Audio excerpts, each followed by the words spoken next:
नवनवीन व्हिडिओ पाहण्यासाठी आणि आमच्या चॅनल सोबत राहण्यासाठी सबस्क्राइब करा आणि बेल आयकॉनला क्लिक करायला विसरू नका।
Oh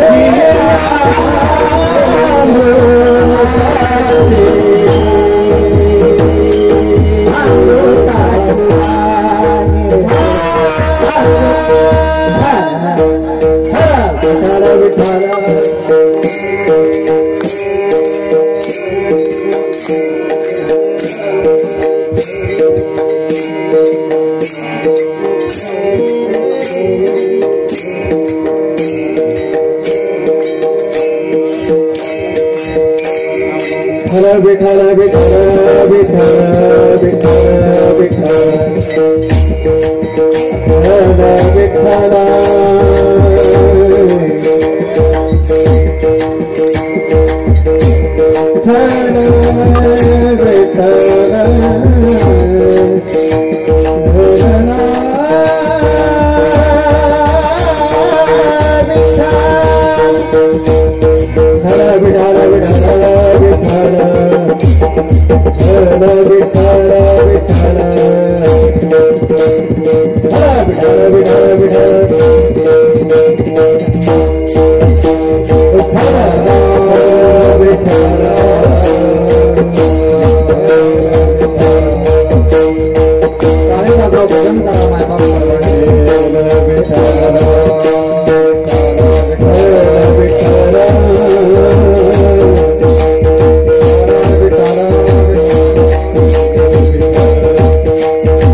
शुद्ध बीजा पोटी फळे रसाळ गोमटे मुखी अमृताचे वाणे देह देवाचे कारणे सर्वांग निर्मळ चित्त जैसे गंगाजळ मुखी अमृताचे वाणे देह देवाचे कारणे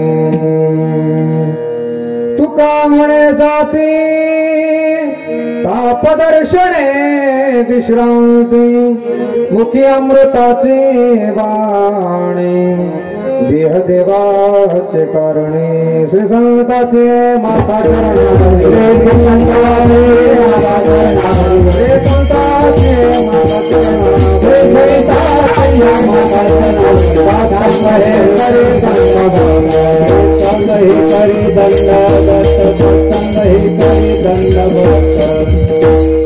पांडुरंगाकडे प्रथम नमन दुसरे चरण संताच्या त्यांच्या कृपादाने कथेचा विस्तारू बाबाजी सद्गुरु दास तुका ओम नमो ज्ञानेश्वरा करुणा करा दयाळा तुमचा अनुग्रह लादलो पावन झालो चराचरी नमो सद्गुरु तुकया ज्ञान दीपा नमो सद्गुरु भक्त कल्याण मूर्ती नमो सद्गुरु भास्करा पूर्ण कीर्ती गंगा विशुद्धं नितपाद स्पर्शं सर्वेष्टितं चुंबितं पुण्यस्थानं सरारे स्थितं तं समाधिस्थमूर्तिं नमामि गंगा गिरिजयोगिराजं तपोज्ञान वैराग्य भक्ति स्वरूपं सदा अलंकृतं साधु संन्यासयोगं मुखेश वेदांत शास्त्रार्थनिधिं नमो नारायण गिरिज परब्रह्म स्वरूपं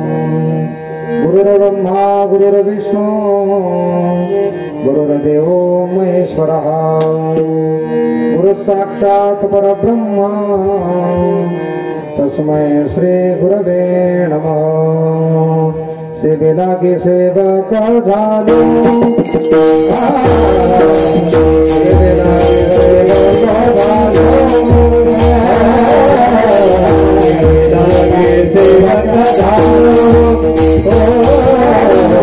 सेवेला की सेवक झालो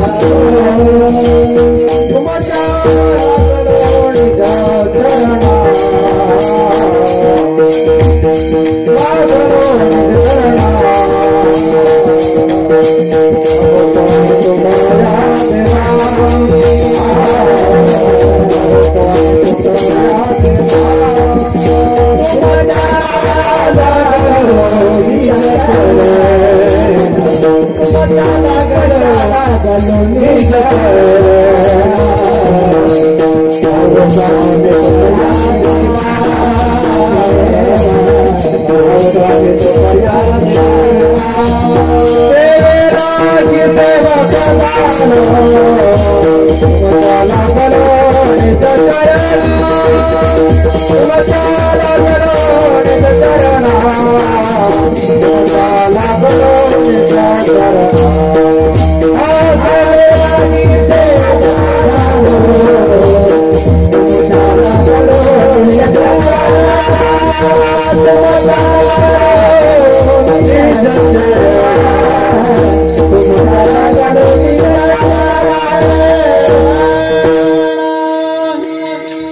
बीजा पोटी फळे रसाळ गोमटी मुखे अमृताचे वाणे देह देवाचे कारणे प्रस्तुत प्राप्त प्रसंगी प्राप्त स्थळे कीर्तन रूपी सेवेसाठी निवडलेला अभंग महान भगवत भक्त वैराग्येश मूर्तिमंत पुतळे जगद्वंदने जगद्गुरु श्रीमंत संत तुकोबरायांच्या गाथ्यातील संत परप्रकरणातील 4 चरणाचा पवित्र गोड प्रासादिक आपल्या सर्वांच्या परिचयातील पाठातील असणारा हा अविट अशा प्रकारचा हा अभंग आजच्या नामसंकीर्तन सेवेसाठी निवडला गेला आहे। या अभंगाच्या माध्यमातून या अभंगाचा प्रतिपाद्य विषय जगद्गुरु तुकोबराय आपल्या समोर ठेवत असताना अभंगाच्या माध्यमातून जगद्गुरु तुकोबराय कार्य कारण भाव संबंध प्रस्तावित करतात। विठाला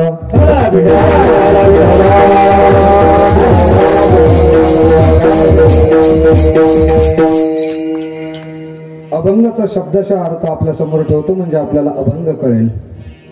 अभंग कळाला म्हणजे आपल्याला त्याचा प्रतिपाद्य विषय गाभा त्याचा मेन विषय आपल्याला कळेल आणि म्हणजेच कीर्तन कळेल। उद्याच्या परीक्षेला सामोरे जाण्यापेक्षा आज खुलासा करतो।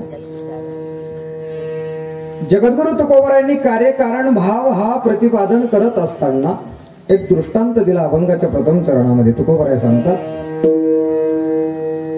जर आपल्याला फळ हे रसदार गोमट अवीट अशा प्रकारचं जर प्राप्त व्हावं मिळावं त्याचा स्वाद घ्यायला मिळावा असं जर वाटत असेल तर त्याच्यासाठी बीज त्याचं असणार हे शुद्ध असावं।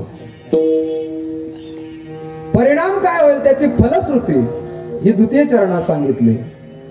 भगवत नाम चिंतन रूपी बीजारोपण अंतकरण रूपी शेतीमध्ये जर त्याचं रोपण जर केलं तर त्याच्या माध्यमातून भगवंताच्या नामचिंतनाच्या माध्यमातून आपलं हे मुख न राहता ती वाणी होईल आणि ती वाणी पिकल्याच्या नंतर त्याच्यामधून एक फळ नाही एक बीज जरी लावलं तरी परंतु असंख्याने असणार अमृतासारखी फळ आपल्याला बघायला मिळेल। आणि हा जो ध्येय आहे हा भगवंताच्या चरणारविंदावरती समर्पित करता येईल। देह देवाचे कारणी ठीक आहे महाराज, कदाचित एखाद्याला प्रश्न निर्माण होऊ शकतो, भगवत नामचिंतन रूपी बीजारोपण नरदेह रूपयाने असणाऱ्या चित्तामध्ये तुम्ही त्याचे रोपण केले लागण केली, पण त्यासाठी आणि असणार ते चित्त कसं पाहिजे त्यासाठी अभंगाच्या तृतीय चरणात दुसरा दृष्टांत दिला। जसं गंगा असावी, त्या गंगेचं पाणी गंगेमध्ये आहे काय? एखाद्या तुम्ही आणि असणारं तळ करून त्याच्यात साचवलं काय? किंबहुना छोटस तीर्थ म्हणून आपण बाटलीमध्ये जरी धरून आणलं, त्याला कधीही बाधा होऊ शकत नाही, ते अपवित्र होत नाही, विकाराने लिप्त होत नाहीये. ते सर्व ठिकाणी आणि असणारं जसं निर्मळ आहे, तद्वत संत हृदय हे गंगेसारखं आणि असणारं निर्मळ आहे. सर्वांग निर्मळ चित्त जैसे गंगाजळ. आणि म्हणून काय होणार आहे? अभंगाची आणि असणारी पूर्ण फलश्रुती अभंगाच्या शेवटच्या चरणात सांगतात. ज्या संत महापुरुषांनी ज्यांचं अंतकरण गंगेसारखं निर्मळ आहे, त्यामुळे मुखामध्ये आणि असणार अमृताची वाणी बघायला मिळते, ऐकायला मिळते, श्रवण करायला मिळते. कशामुळे? तर भगवत नामचिंतन रूपी शुद्ध बीज धारण केल्यामुळं. परिणाम फलश्रुती बेनिफिट काय आहे त्याचं शेवटच्या चरणामध्ये सारं सांगतात तुकोबर आहे. अशा संत महापुरुषांचं दर्शन जरी झालं ना, तरी परंतु त्रिविध तापाने तप्त झालेला जो जीव आहे, त्या त्रिविध तापाने शांती होऊ शकते. कारण तुका म्हणे जाती पाप असं जरी असलं, पण अन्वय अर्थ लावत असताना तुका म्हणे जाती पाप दर्शने विश्रांती, त्यावेळेस संगती नाही. अशा संत महापुरुषांची दृष्टादृष्ट झाली, निस्ती त्यांचं आणि आपलं दर्शन जरी झालं, तरी परंतु त्रिविध ताप हे नष्ट होऊ शकतात. तुका म्हणे जाती पाप आणि दर्शन जर घडलं, तर अविश्रांत झालेला जो जीव आहे तो आणि असणारा त्या ठिकाणी सुखाचा गारवा त्याला मिळतो. विठाल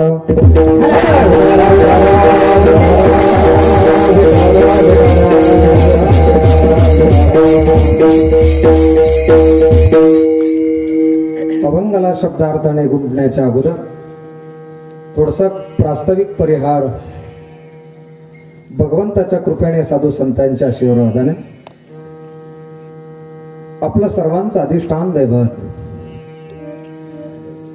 योगीराज सद्गुरु श्री गंगागिरीजी महाराजांच्या कृपेने नाथगिरी महाराज, हरिगिरी महाराज, सोमेश्वरी गिरीजी महाराज आणि खऱ्या अर्थाने तुमच्या आमच्यातलं देवत्व पण ज्या महात्म्याने सिद्ध केलं ब्रह्मलीन सद्गुरु श्री नारायणगिरीजी महाराज, या सकल संतांच्या कृपा आशीर्वादाने चालत असलेला आपला हा अन्नपूर्ण माता उत्सव सालाबाद प्रमाणे श्री गुरु महंत स्वामी रामगिरीजी महाराज मठाधिपती सरलाबेट यांच्या प्रेरणेने समस्त ग्रामस्थ श्री क्षेत्र कापूस वाडगावकर आपल्या सर्वांच्या तणमन धनातून, विशेषतः योगीराज सद्गुरु श्री गंगागिरीजी महाराज भक्त मंडळ, गावातील असणारे सर्वच लहान थोर आबालवृद्ध महिला पुरुष वर्ग, भजनी मंडळ वगैरे आपल्या सर्वांच्या सहकार्याने साकार घातलेला हा असणारा ज्ञान यज्ञ हे भक्ती उत्सव आणि या सत्रामधील आजच्या असणारे ही 4थ्या दिवसाचे हे कीर्तन पुष्प भगवंताच्या कृपा चरणारविंदावरती समर्पित करत असताना योगीराज सद्गुरु श्री गंगागिरीजी महाराज अन्नपूर्णा मातेच्या या चरण कमलावरती हे समर्पित करत असताना अतिशय मनापासून आपल्याला धन्यवाद मी आपल्याला देईन. कारण पाठीमाग ज्यावेळेस आपण मंडप वगैरे नव्हता, अशाही परिस्थितीमध्ये थंडीचे दिवस आहे आणि मला असं वाटतं आमचा येतानीच विषय झाला होता आमचे सोनू भाऊचा आमचा, मला असं वाटतं मराठवाड्याच्या वाट्याला संघर्ष जणू काय पाचीलाच पुंजलाय का काय काय माहिती. मला एक पंक्ती आठवली, कदाचित छत्रपतींचे पुतळे किल्ले हे पश्चिम महाराष्ट्रामध्ये आहे, पण मावळे मात्र हे मराठवाड्यातच होते.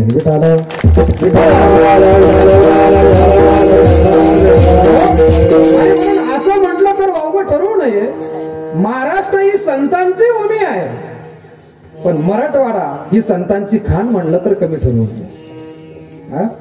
कळालं असतं तर टाळ्या वाजवल्या असतं. शब्द जरा लक्षपूर्वक आहे.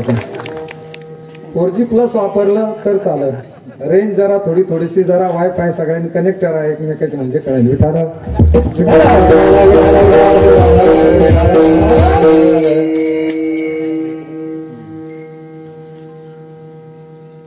आणि म्हणून दरवर्षी हा कार्यक्रम आपला उच्चांग होतोय, दरवर्षी आणि वाढतेकडे जातोय.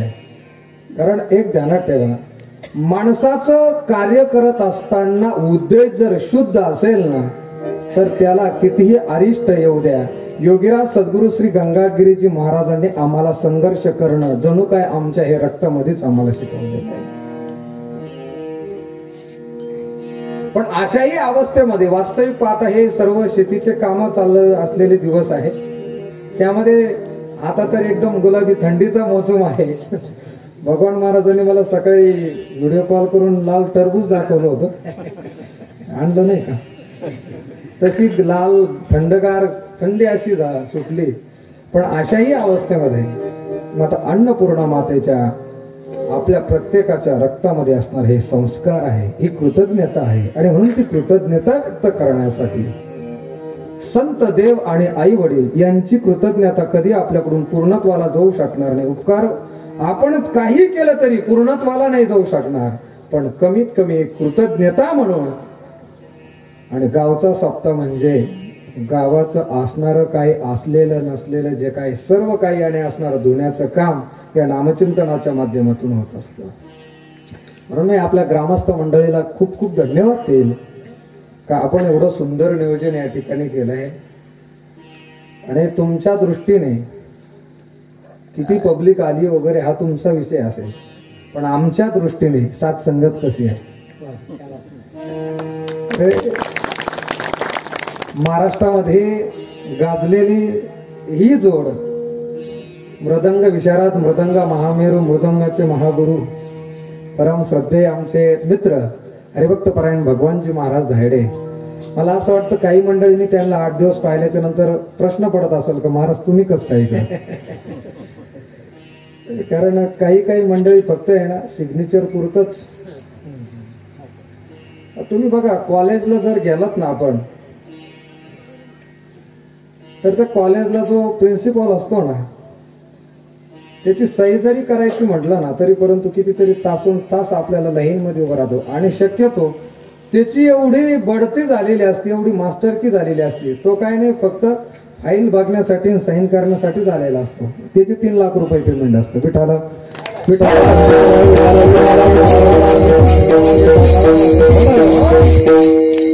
आणि त्यांना साथ संगत महाराष्ट्रातील दिग्गज कलाकार श्री हरिभक्त परायण आमचे परमार्थ स्नेही संगीत विशारद बाबूरावजी महाराज जाधव गंगापूर तालुक्यातून येऊन जाऊन करत आहे. एवढ्या थंडीमधून आपले बेटाचे सर्व पाईक आहे. त्याचप्रमाणे मला वाटतं आपल्या गावाचे जावई आणि संगीत विशारद नाही ना, बरं पाहुणे. ते काय झालं लॉकडाऊनच्या नंतर सप्त्यातलं पहिलंच कीर्तन. हरिभक्त परायण आमचे संगीत विशारद गायन सम्राट देवीदासजी महाराज सवई, त्याचप्रमाणे इकडले गायनाचार्य आपले बेटातील विद्यार्थी, आपल्या गावातील भूमिपुत्र आमचे रवी भाऊ तिपाली असल, गोपी असल, अजून ही सर्वच मंडळी. आता सगळ्यांचं नामोल्लेख करता करता गेलं तर एक तर आपल्याला 10ला बरोबर सोडायचं आहे. चालू कितीला करा, आपला टायमिंग आहे 8 ते. आणि आता फार काय मानसिकता ही म्हणून असं खेळी मेळी या वातावरणामध्ये बाल गोपाळीतून आमच्या छोट्या छोट्या कन्या आहे, बालका आहे, थंडी वाजते तरी परंतु हे संस्कार जर आत्ता लावले तर उद्या कदाचित आपल्याला मुलाला जन्माला घालून पस्तावा येणार. सुंदर अशी पेटीवरती साथ करणार आमचे राजेंद्र भाऊ गोरक्ष आहे, आपल्यालाही धन्यवाद आहे. माझ्याबरोबर आलेले आमचे हरिभक्त परायण खोपडीचे चेअरमन आमचे रमेश भाऊ नवले, त्यांनाही धन्यवाद देतो. हरिभक्त परायण आमचे नवीन नेतृत्व लाडगावचे सोनू भाऊ पोटे, आपल्यालाही धन्यवाद देतो. त्याचप्रमाणे सुंदर सिस्टीम ज्यांची आहे आमच्या परिसरामध्ये, त्यांची प्रामुख्याने सिस्टीम असते, ऑपरेटिंग अतिशय सुंदर आहे आणि धार्मिक आहे. सर्व अंतकरण एकदम निर्मळ निरागास असं असणारं. कुठेही फोन केला तर दुकानावर असू कुठं असू तर लगेच हाकेला होऊ देणार आमचे सदू भाऊ, त्यांनाही धन्यवाद ना प्रवडीकर. सुंदर वाक्याचा आवाज श्रोत्यापर्यंत परिसराला दरवणारे आमचे नारद मुनी मंडप अनुभवकर, त्यांचे ऑपरेटर, आपल्यालाही धन्यवाद आहे. आपण आलात, आपल्यालाही धन्यवाद आहे, कारण खाली बसलेले विचार करत असतील. नेमकं उभे राहिलेल्यांचं सगळ्यांचं नाव घेतलं. आता उभे राहा, आता पण अजून महिन्यानी कळल. सेवा जो करील विठाला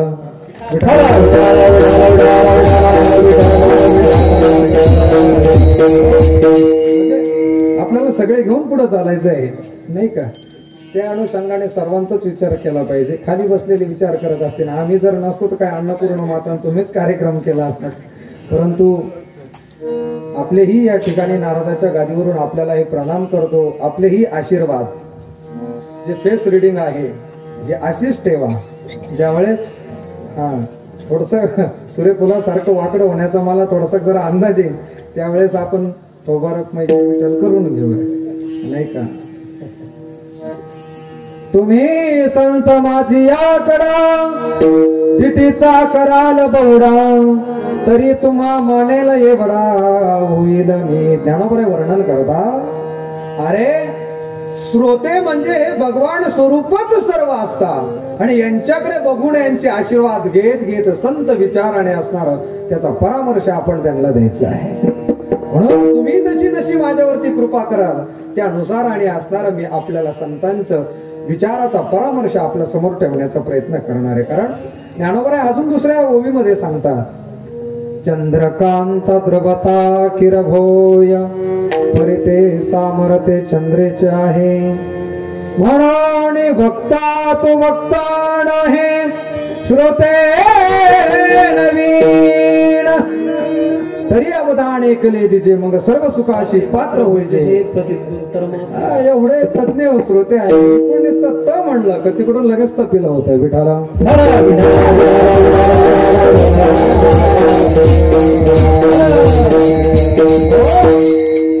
तुमचं आमचं सर्वांचं परम भाग्य आहे. तर योगीराज सद्गुरु श्री गंगागिरीजी महाराजांसारख्या महात्म्याच्या मातोश्रीची आणि असणारी सेवा करण्याचं भाग्य तुम्हा आम्हाला आहे. त्यासाठी आपल्याला निश्चित स्वरूपाने संघर्ष करावा लागतो. हे काय वेगळं सांगणं बाकी नाही आहे. परंतु आणि असणार एक कवी एक शायर असं फार सुंदर वर्णन करतो. तो सांगतो, मनुष्य जीवन जगत असताना किंवा एखादा मोती आहे किंवा शिंपला आहे त्याला तुम्ही जितका घासाल ना तितकी त्याची आणि असणारी चकाकी आपल्याला दिसणार आहे. तसं मनुष्य जीवन जगत असताना ज्याच्या जीवनामध्ये जेवढा संघर्ष मोठा होईल ना तसं त्याचं जीवन तिथं एवढं मोठं होत जात आहे. लहरों से डरने वाले की नौका कभी पार नहीं होती और कोशिश करने वाले की कभी हार नहीं होती. विठाला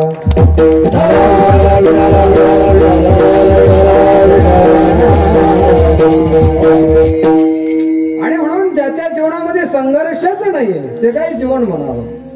पण योगीराज सद्गुरु श्री गंगागिरी महाराजांचं जर जीवन आपण बघितलं 200 वर्षापूर्वी, का ज्या काळामध्ये तुम्हा आम्हाला नीटचं आणि असणार शालेय शिक्षण सुद्धा तुम्हा आम्हाला नव्हतं, तेव्हा आध्यात्मिक शिक्षण हा तर फार लांबचा विषय होता. पण अशाही अवस्थेमध्ये ज्या ज्या परिसरामध्ये संत महापुरुष असे योगीराज सद्गुरु श्री गंगागिरीजी महाराजांसारखे संत महापुरुष जे ज्या ठिकाणी थांबले ते ठिकाण न राहता ते तीर्थ झालं. बेटाचा जर विचार आपण करू गेलो, आता सर्व ग्रंथ वगैरे महाराज आल्यापासून आपल्याला सर्व उपलब्ध आहे का ज्या ठिकाणी 65 एकराचं जरी ठिकाण होतं पण येड्या बाबळीशिवाय अरण्याशिवाय दुसरं काय. पण आज त्या ठिकाणी न जाणे ब्रह्मपुराण असेल अशा पुराणामध्ये ज्या बेटाचं आणि असणारं वर्णन आपल्याला महाराजांनी कीर्तनाच्या माध्यमातून सांगितलेलं आहे. हे ठिकाण आहे का ज्या ठिकाणी अनेक देव आलेले असावे, ऋषी आलेले असावे, संत महापुरुष आलेले असावे.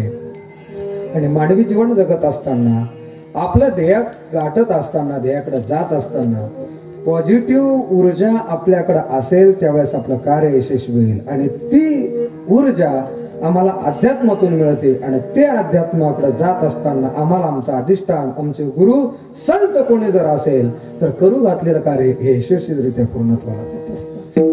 म्हणून ज्या काळामध्ये आपल्याला शिक्षण वगैरे नसताना परमार्थ काय आहे हे काही माहित नसताना मुळातच संत महापुरुष या ठिकाणी पृथ्वी तलावरती अवतरित होत असताना त्यांचं एकच कारण आहे, वडावयास भक्ती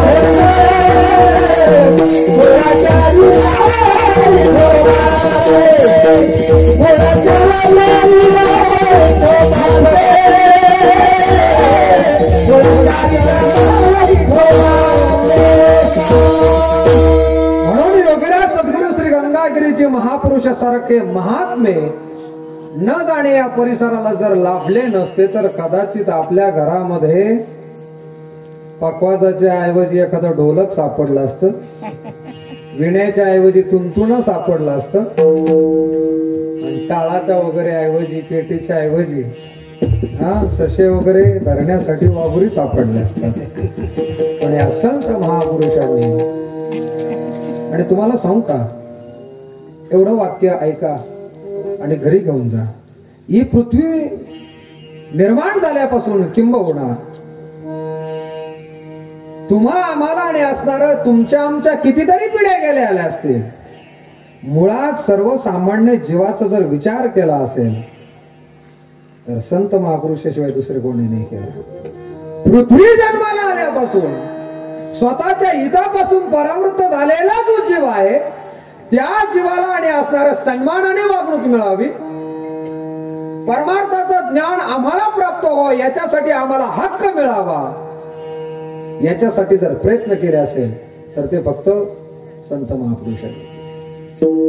लांब कशाला जातात?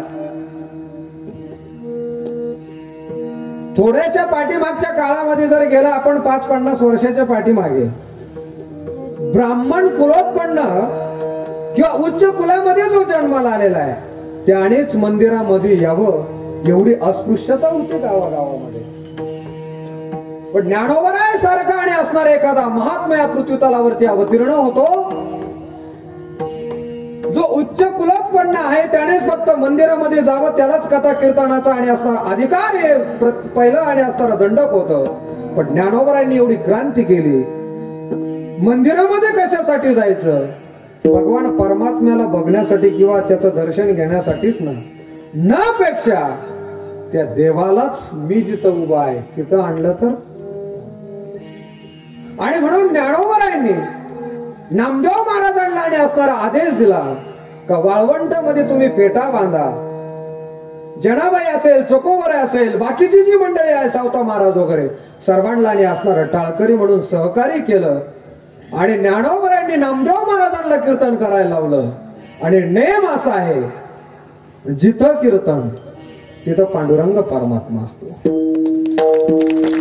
पण हे सांगत असताना कमीत कमी सांगणाऱ्याचा तरी विश्वास पाहिजे का तो मागे पुढे त्याचाही तेवढा विश्वास पाहिजे ना. आणि ज्याचा विश्वास आहे त्यांनी ज्या भानगडीत पडावं, अन्यथा आपलं आपलं काम बघावं. विठाल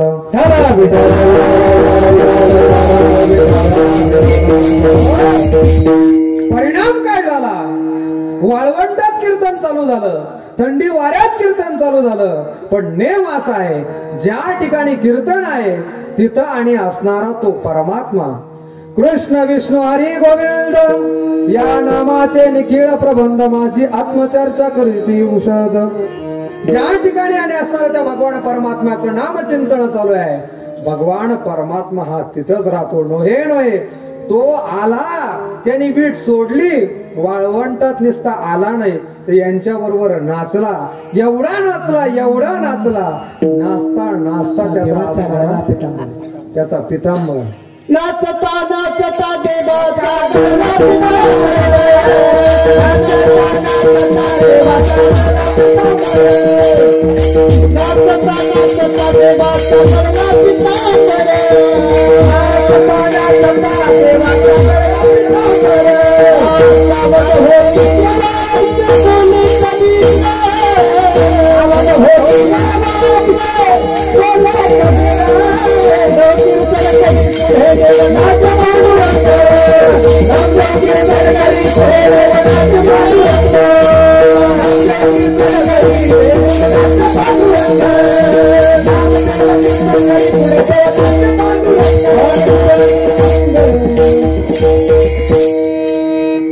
नाचता नाचता देवाचा गळाला पितांबर. प्रमाणाशिवाय बोलणार नाही, प्रमाण महाराजांनी या ठिकाणी दिलेलं आहे.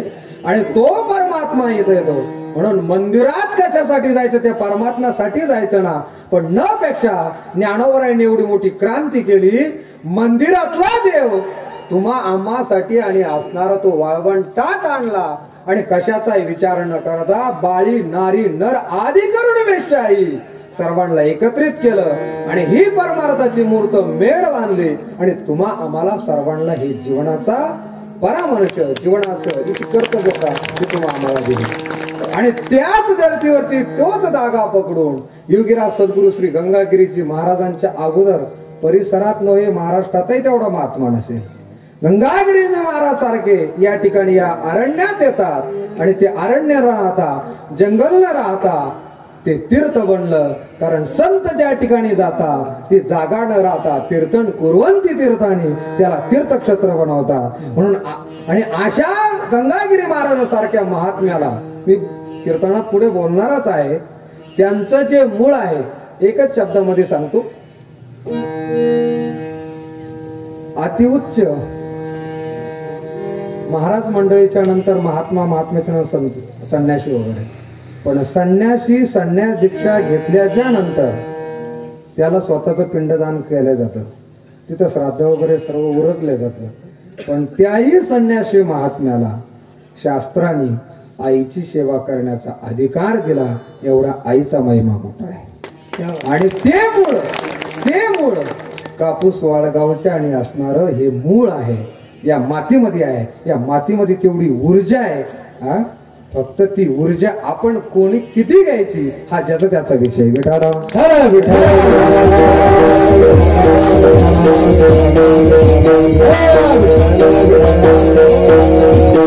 मला असं वाटतं आपलं विणा सुद्धा महिला मंडळ सांभाळत आहे, पारायण वगैरे ना. पुरुष मंडळी तर आहेच नियोजन, पण विणा सुद्धा महिला मंडळ, म्हणून महिला मंडळाला सुद्धा धन्यवाद आहे.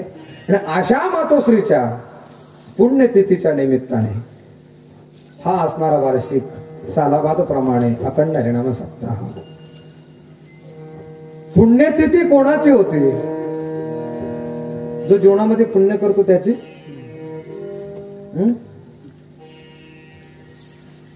नाही, आपलं तर ठरलेलं आहे म्हणा, जर श्रद्धा असेल पोरा बाळाला तर होईल श्राद्ध. इथून पुढे त्याचंही सांगता येत नाही, कारण ऍडजस्टमेंट इज बेस्ट पॉलिसी या न्यायाने चाललेलं आहे. प्रत्येक जण दावा करायला सुद्धा 10 दिवस, 5व्या दिवशी पंचक्रिया उरकल्या जाते. संत महापुरुषांची पुण्यतिथी का होती?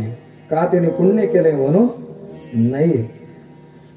संत महापुरुष हयातीत आहेत तोपर्यंत तर आणि असणारे इतरांना पुण्याचा मार्ग तर दाखवतात, पण गेल्याच्या नंतर सुद्धा राहिलेल्या मंडळींना चंद्र सूर्य असेपर्यंत जे कार्य केल्याच्या नंतर, जी साधना केल्याच्या नंतर ज्याच्याने पुण्य वाढेल अशा प्रकारची फलश्रुती म्हणा किंबहुना साधना म्हणा जी पाठीमागे ठेवून जाते, अशांचीच पुण्यतिथी होती. विठाला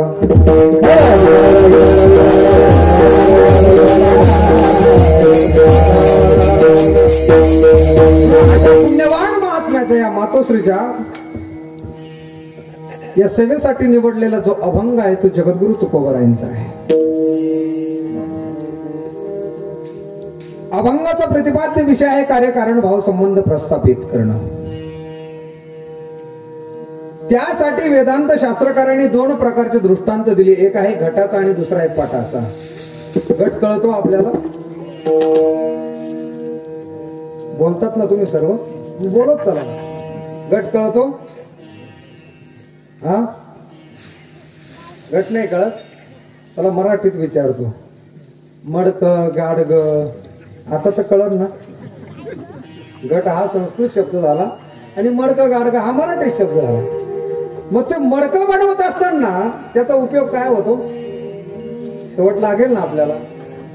रे अंडीसाठी होय संत बोलत चला जरा. मला वाटतं अजून एक उपयोग होतो त्याचा. काय बोला ना तुम्ही.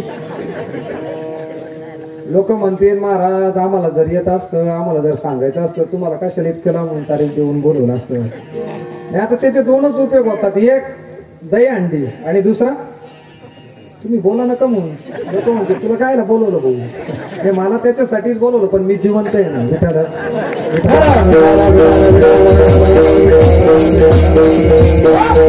आता तुमच्या लक्षामध्ये आला. पण असं असणारं जे मडकं आहे ज्याला गट मानलं जातं, पण ते गट बनवण्यासाठी बाबूराव महाराज त्याला दोन प्रकारची कारणं लागतात. एक आहे निमित्त कारण आणि दुसरं आहे उपादान कारण.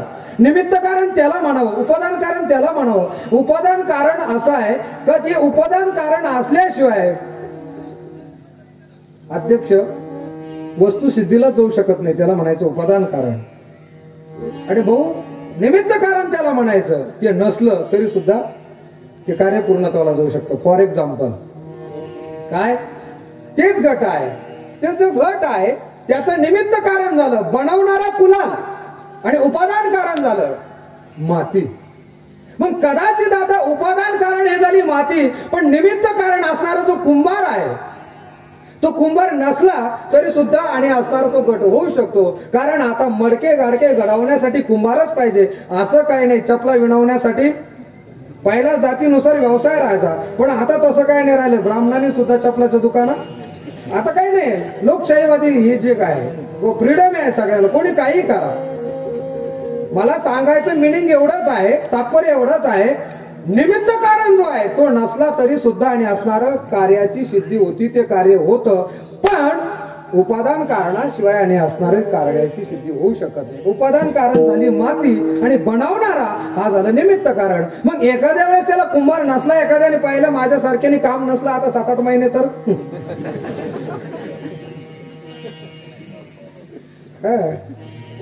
आणि नेमकं मला एक कळा ना, तो कोरोना सुद्धा शुद्ध शाकाहारी झालाय का काय काय म्हणजे तिथं लग्न चालू राहिले, बाजारपेठा चालू आहे, मार्केट चालू आहे, सगळे गोडाऊन चालू आहे.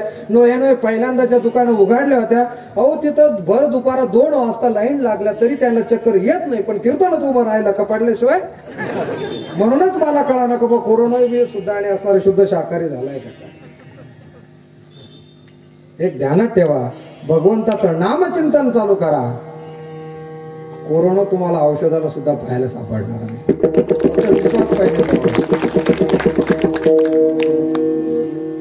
चला तो आपला विषय नाहीये. मग तो घट बनवत असताना उपादान कारण असेल तरच तो घट बनवला जाणार आहे. तसं कुठलंही कार्य करत असताना उपादान कारणाशिवाय कार्याची निष्पत्ती होऊ शकत नाही किंवा ती वस्तू सिद्ध होऊ शकणार नाही. तसं या जगतामध्ये ही सृष्टी निर्माण करत असताना खरमाळे सर कदम सर कुठे तिकडे बसले का, ही सृष्टी तयार करत असताना त्याचं काहीतरी मिनिंग असेल ना, प्रयोजन असेल ना. कारण आपण अन्नपूर्णा मातोश्रीची या ठिकाणी आणि असणार ही पुण्यतिथी साजरी करतोय. रात्रीचा दिवस एकत्र करून आपण सर्व मंडळ एकत्र येऊ हे करतोय. याचा अर्थ याचं काहीतरी कारण असायला पाहिजे नाही का. तसं हे जगत निर्माण करत असताना ईश्वराचाही काहीतरी, पण मुळात काही मंडळी अशी आहे ती ईश्वरच मानायला तयार नाही. सवय महाराज होय किल्लारी पाटील आशाही काही काही आणि असणारी हिरण्यकश्यपूच्या अवलादी अजून काही नाही असं काही नाहीये, पण ते आहे म्हणून सज्जनांचं बरं आहे. हा संघर्षाशिवाय मजा नाही येत जीवनामध्ये. तो एक जण काय म्हणला, पोरं शाळा लॉकडाऊन उघडला आणि आपलं म्हणून विचारलं सर कुठे, पण इथले सगळे शिक्षक लोक आपले सगळे. हे उदाहरण सांगतो फक्त. आता पोरं शाळा भरली, ही सर्व आमची बालगोपाळ वगैरे शाळेमध्ये गेली. शाळेमध्ये गेल्याच्या नंतर तो थोडा नास्तिकवादी होता. कापूस वडगाव कोण सतीवर शिक्षकांनी काय सांगितलं, अरे पोरांनो, अरे या जगामध्ये देव नावाचं आणि असणारं तत्व नाहीये, देव नावाचं आणि असणारं सिद्धांत नाही, देव वगैरे काही नाहीये, हे सगळं तोटाला आहे. हे कथा कीर्तन सप्ता दिंड्या पिंड्या करणारे सगळ्यांना काम धाम नाहीये. म्हणून तुम्हाला काम नाही गंगापूरवरून इकडे गुरुजी ते बोंबला फिरता म्हणले काही काम धाम नाही म्हणून त्यांना. पण पोर असे तो पोरगा म्हणला सर रोज माझे पाठ घेतात. पाठ एक दिवस सरांचा पाठ घेतल्याशिवाय आज कॉलेजची कंडिशन पाहतो मी जाऊ. शिक्षकांना काही घेणं नाही भाऊ, बसतो तर बस, नाही तर मग तो म्हणतो सर बाहेर भेटा.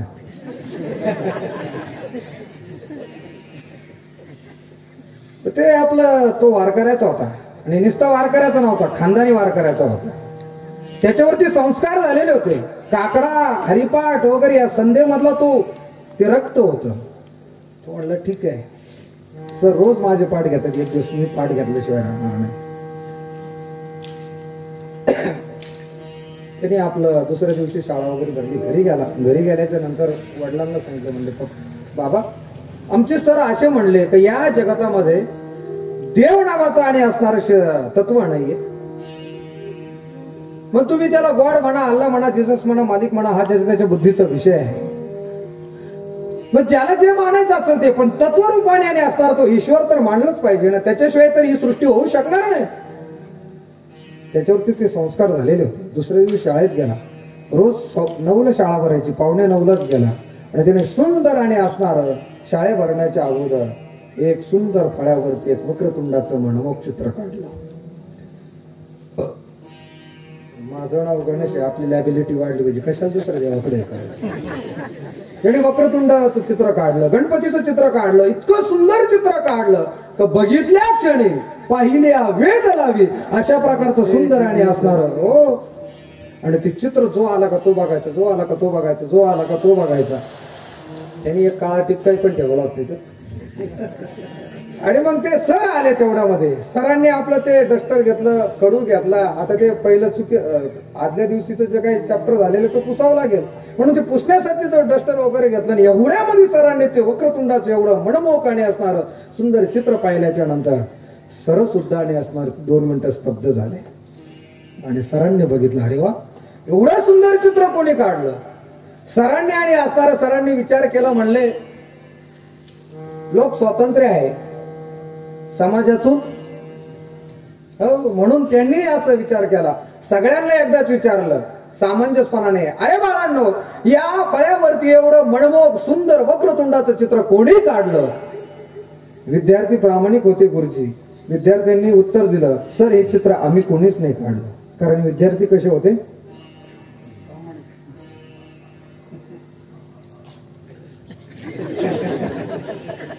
मग सरांनी जरा वार्डा मधून फॉर्म भरायला सुरुवात केली.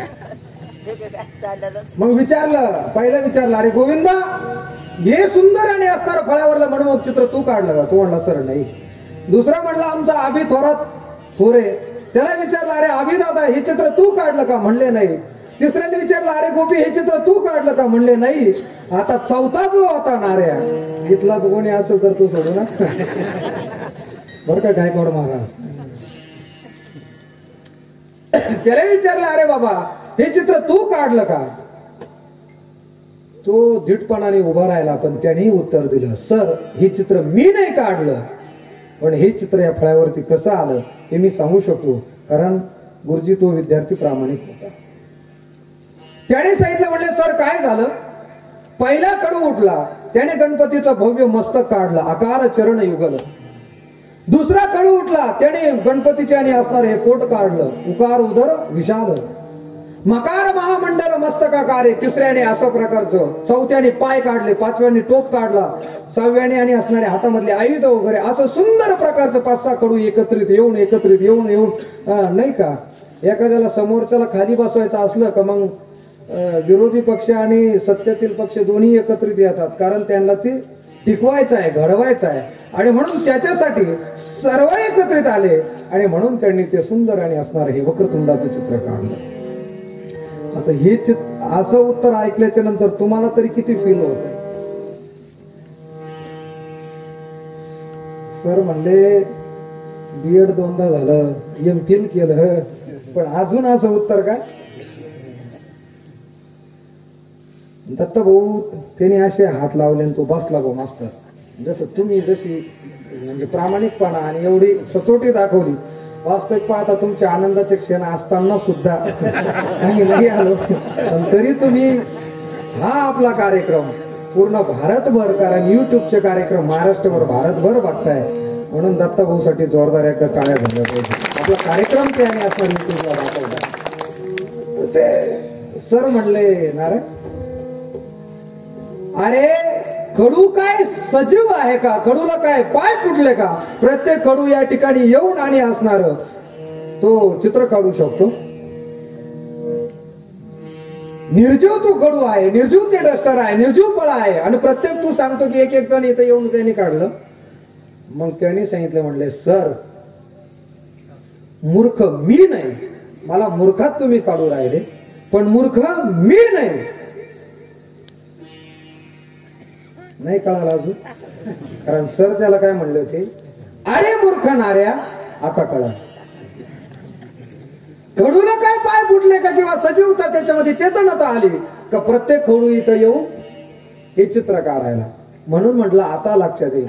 त्यावेळेस नाऱ्या म्हणला, सर मूर्ख मी नाही. अजून पण थंडी ना जरा थोडसे कार्बन वगैरे पकडले. चला कळालं आता. म्हणले कसं?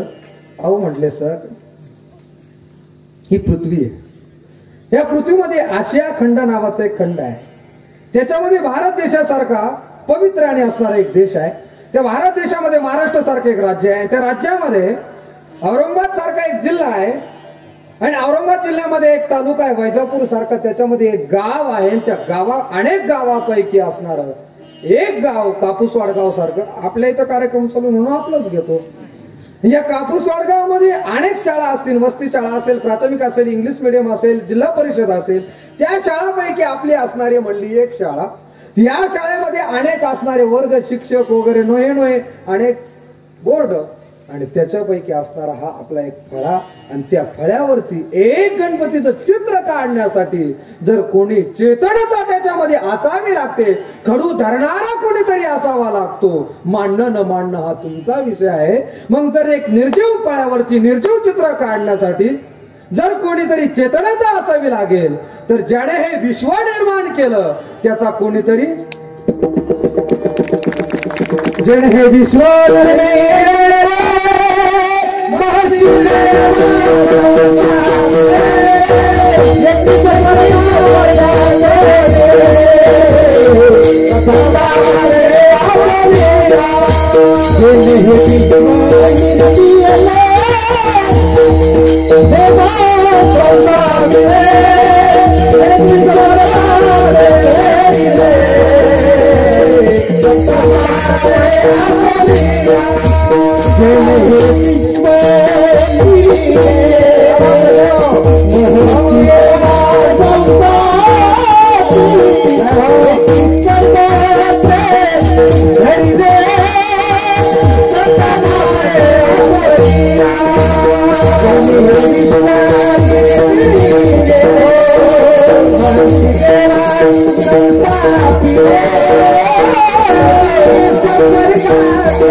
करणारा जर असेल, मग तुम्ही त्याला परमात्मा म्हणा, अल्लाह म्हणा, गॉड म्हणा, शक्ती म्हणा, हा ज्याच्या त्याच्या बुद्धीचा विषय आहे. पण तुम्हा मला चालवणारे ती शक्ती कोणीतरी आणि त्याला मानावंच लागेल. मग या शक्तीला काही भजणारे पूजणारे वगैरे दिसतात. मग काही म्हणाल का हो महाराज ही जर शक्ती आहे, मग ही शक्ती असताना काही मंडळींचं जर जीवन आपण बघितलं, पाठच्या काकड्याला हजर, सहस्रनामाला हजर, पारायणाला हजर, नाश्त्याला हजर, दुपारच्या कातापासनाला हजर, पंक्तीला हजर, प्रवचनाला हजर, हरिपाठाला हजर, संध्याकाळचे पुन्हा संध्या भोजनाला, कीर्तनाला जागर, सगळे काही करतो म्हणले. पण आमच्या जीवनामधलं अजून दुःख हे बाजूला जायला तयार नाहीये. पण शेजारच्याचे जर पाहिले तर त्याचे धंदे, त्याचं वागणूक हे कीर्तनामध्ये सांगायचो ग, तरी सुद्धा तो आलिशान मध्ये राहतो, लक्झरीत जीवन जगतो. मग कधी कधी आणि आमच्या सारख्याला ज्यादा प्रश्न विचारले जातात, हो हे असं का, हे असं का. समजून घ्यावं, तो जरी आज टमटमीत व्यवस्थित दिसत असेल तरी परंतु त्याने मागच्या जन्मामध्ये काहीतरी पुण्याचा ठेवा कमवलेला. मग कदाचित आम्ही सच्चिंतन परमार्थाची साधना करत असताना दिसत असलो, पण आमच्या जीवनामध्ये जरी अरिष्ट येतच दिसताना दिसत असेल तर घाबरण्याचं कारण नाही, खचून जाण्याचं कारण नाही. त्याच्यासाठी तुम्हाला उदाहरण देतो. पूर्वीच्या काळामध्ये जर असे अवकाळी पाऊस वगैरे झाले, यावर्षी झालं तसं, किंवा एकदम अनशन झालं, पाऊसच नाही पडला, तर त्या काळामध्ये अन्न धान्य साठवण्यासाठी जी वस्तू असायची तिला काय म्हणतात? कोटी तर नंतर आहे हो, मॉडर्न शब्द आहे. पेव, कणगी, हा ज्याच्या भागामध्ये वेगवेगळे. आता मला तुम्हाला सांगायचं, ती अशी उंच असायची, बरोबर. उंच असणारी जी कोटी, कारण तिच्यामध्ये कमीत कमी 10-5 पोते बसले पाहिजे, नाही का, किंवा जास्तही बसायचे. तिची रचना अशी असायची, वरून तिला धान्य टाकण्यासाठी एक बारीक छिद्र असायचं आणि खालून पूर्णपणे आणि असणार तिचं तोंड मोकळं असायचं, बरोबर ना. म्हणजे जागेवर याचा अर्थ रगीतून का होईना, रगीने आवाज द्या पण देत चाला. तुम्ही बोलल्याशिवाय आपल्याला पुढलं उजरतच नाही, कारण 8 तास घेऊन निघायचंय बाहेर. वरती मोठं छिद्र असायचं आणि खाली छोटं असायचं. मग मला तुम्हाला विचारायचं आहे, वरून त्याच्यामध्ये जर तांदूळ टाकले, गोरख भाऊ, पंजाबराव, खालून उडीत निघायला पाहिजे ना. तुमचा काय अनुभव आहे? वरून जर हरभरे जर टाकले तर खालून गहू निघायला पाहिजे ना भाऊ, बरोबर. तुमचं काय म्हणणं आहे? कापूस टाकल्याच्या नंतर सोयाबीन निघत. ते पहा, भारतात, जर्मनी, महाराष्ट्र हे सब देणार, बरोबर. जे टाकाल मग त्याच्यासाठी वरून तुम्ही जर आणि असणारे, मुळातच जर आणि असणार उडीद टाकायला लागले तर खालून गावाची अपेक्षा. बोये पेड बबूल के आम कहासो काय, शेतामध्ये सर्व येड्या वावळीच पेरून दिल्या आणि आंब्याची अपेक्षा ठेवतो हापूसची. आपल्या नानाने ठेवले का? जे पेराल. म्हणून वरून जे गहू टाकायचं जे चालू आहे ते बंद करू नका. साधक साधना करत असताना कदाचित त्याला त्रास होतो, संकटही येतात, पण जर आणि असणार परिपक्व साधना एकदा झाल्याच्या नंतर मग त्याला त्रास होतो. पण फक्त टाकत असताना हे महत्वाचं आहे की तुम्ही काय टाकताय. त्याच्यामध्ये जर तुम्ही तांदूळ टाकले तर खालून तांदूळच येणार आहे, गहू टाकले तर गहूच येणार आहे, आणि उडदाचे दाणे टाकायला लागले तर मग उडदाचे दाणे टाकण्यापेक्षा ज्यांनी पोट भरण असे गहू वगैरे जर टाकलं तर काय न पेक्षा. जीवन तर जगणंच आहे. मग याच्या त्याच्या पाठीमागे रस्त्यावरती उभं राहून लायकी नसताना एखाद्याला आपलं जीवन आणि असणारं नरळ्यासारखं सुंदर शरीर देण्यापेक्षा भगवंताचं नामचिंतन रूपी बीजारोपण जर अंतःकरणात जर संग्रहित केलं, योगीराज सद्गुरू गंगागिरी महाराजांसारख्या आणि असणारे संस्थांशी आणि असणारे शिष्यत्व स्वीकारलं तर हे जे जीवन आहे हे कसं होणार आहे. पण त्याच्यासाठी तुमच्या अंतःकरणामध्ये बीज हे कसं लागेल. शुद्ध बीज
अभंगाच्या प्रथम चरणाचा विचार करत असताना जगद्गुरु तुकोबरायांनी सांगितलंय, जर आपल्याला आपलं जीवन हे सुफल दंडितेला पूर्णत्वाला पोचावं असं वाटत असेल, अमृतासारखे असणारे रसदार फळ जर मिळावं असं वाटत असेल, तर त्यासाठी बीजाची निवड महत्वाची आहे. ते बीज कसं लागणार आहे?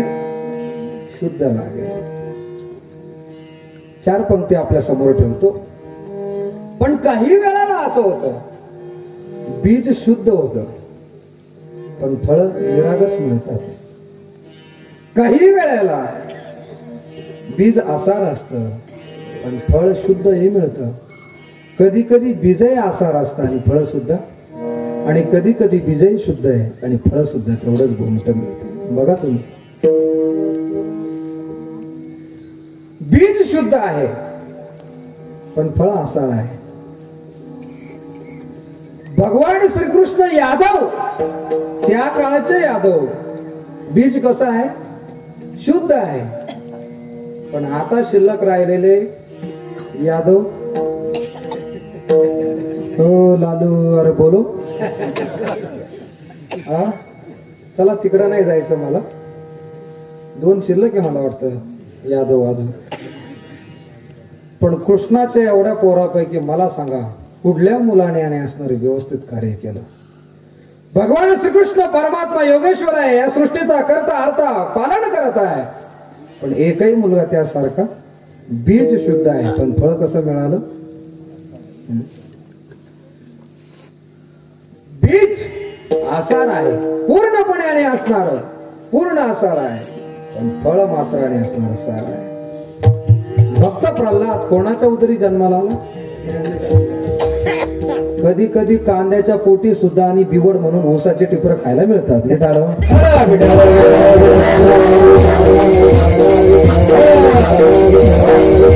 त्याच्यासाठी आपलं असणार जे स्ट्रगल आहे त्याच्यासाठी पर्याय. मी सकाळी काम करता करता विश्वास नांगरे सरांची मुलाखत ऐकत होतो युट्यूब वरती. कारण त्यांनी सांगितलं की माझे असणारे जे वडील आहे, 34 शिक्षण त्यांचं, फार काही शिकलेलं नाही पण जिद्द होती. आणि मला पत्र पाठवत असताना, मी शिकत असताना मलाही असं वाटायचं, ताज असेल, ओबेरॉय असेल, त्या हॉटेल सारखा जी उंची लोक चांगल्या प्रकारचा चहा वगैरे पितात, मी फक्त त्या वसतिगृहातून बघायचो का एक दिवस मी सुद्धा या ओबेरॉयचा या साजचा चहा घेण्यासाठी. पण फक्त त्यांनी फेकलेले कप सुद्धा आम्हाला, कारण ते बाहेर येत नाही तिथून. वडील पत्र पाठवायचे, अहो 100 रुपयाचा 1000 रुपयाचा चहा बाजूला राहिला, 10 रुपयाचा चहा सुद्धा मिळत नव्हता म्हणजे. वडील पत्र वगैरे पाठवत असताना वडील म्हणायचे, जेवण वगैरे अभ्यास वगैरे विचारायचे, पण शेवटी लिहित असताना एक वेळ लिहायची, बाळा घरदार सोडून मी तुला मुंबई सारख्या ठिकाणी, पुण्यासारख्या ठिकाणी ठेवलंय, दिल्लीला वगैरे काही काळ गेला, पण माझं स्वप्न आहे का मला तुला लाल दिव्याच्या गाडीमध्ये भावड्या, त्याला भावड्या अजूनही म्हणतात त्यांच्या गावी, त्यांनी सांगितलं ते भावड्या मला तुला लाल गाडीच्या दिव्यामध्ये बसून येताना बघायचं आहे आणि त्याच्यासाठी मी जिवंत आहे. त्यांनी सांगितलं का न जाणे हेच शब्द कुठंतरी हृदयामध्ये आणि असणार कुणगाट करीत होते का त्याच्यासाठी 22 तास असेल, 20 तास असेल, 18 तास मी अभ्यास केला. आणि आज ज्या चहाच्या कपाकडं फक्त बघावं मिळावं हे स्वप्न होते, आज त्या एकदम मुंबई मधल्या आलिशान सोसायटीमध्ये आमचा सर्व परिवार रोज त्या ताज सारख्या हॉटेलचा आनंद घेतो. नाही खाणार आपल्याला. आणि वयाच्या 23व्या वर्षी डिप्टी कलेक्टर असेल किंवा त्याच्या पुढल्याही त्यांनी मला 2-3 माझ्या लक्षात नाही राहिल्या, अशा 2-3 पदव्या वगैरे सांगितल्या का वयाच्या 23व्या वर्षी न जाणे कदाचित मला माझ्या बापांनी पाठवलेलं शेवटचं जी ओळ होती का बावड्या तुला मला या लाल दिव्याच्या गाडीमध्ये, कदाचित मी वयाच्या 23व्या वर्षी तेवढ्या शब्दमुळाने असणारा कलेक्टर झालो. असे काहीतरी आज मातोश्रीची आणि असणारी स्त्री शक्तीची आणि असणारी पुण्यतिथी आहे. मी तुम्हाला विचारेल, या हिंदुस्थान बद्दल आणि असणारा जिला अभिमान होता, गर्व होता, आणि माणसाला स्वतःबद्दल गर्व असावा, स्वतःचं कार्य असेल, देश असेल, गाव असेल, एक हिंदुस्थानचा आणि असणारा झेंडा घेऊन एक कोणीतरी आणि असणारी आमची कन्या रेल्वेने प्रवास करत जात असताना, आणि शक्यतो चांगल्या फळालाच दगड मारले जातात. दिसायला रूपवान होती, सुंदर होती, म्हणून चांडाळ चौकडी कोणीतरी जवळ आले, चढ काढायला लागले, आणि असं करता करता त्यांनी रेल्वेतून तिला खाली ढकलून दिलं. खाली पडली, तिच्या दोन्ही पायावरून रेल्वेचं चाक गेलं. बराच वेळ गेला, लवकर तिला पाहिलं नाही, त्याला किडे मुंग्या वगैरे लागल्या. काही मंडळींनी धरलं आणि दवाखान्यामध्ये ऍडमिट केलं. दवाखान्यात ऍडमिट केल्याच्या नंतर ती बेशुद्ध होती बरेच घंटे. नंतर तिची आई आली, शुद्धीवरती आल्याच्या नंतर तिला सांगितलं, बेटा घाबरू नको, अरे मुळात तुझे पाय सर्व दिलेले असताना, पाय जरी तुझे तुटलेलं असलं, पण तुझं मन, तुझा पाठीराखा अजून तुटलेला नाही. काळजी करू नको, तुझं राहिलेलं जे स्वप्न आहे मी ते आणि असणार तुझ्याकडून पूर्ण करून घेईन. तिला जर त्यावेळेस तेवढी जर हिंमत जर मिळाली नसती तर कदाचित त्या विरहामध्ये या जगताचा निरोप घेतला नसता. पण आई सारखं आणि असणारे शुद्ध बीज असल्यामुळं पुन्हा तिने असणारे ते प्लास्टिक पाय बसवले आणि पुन्हा तो हिंदुस्थानचा तिरंगा आपल्या हातामध्ये घेऊन माउंट एव्हरेस्ट तिने सर, तिचं नाव काय आहे, क्या बात आहे विठाला.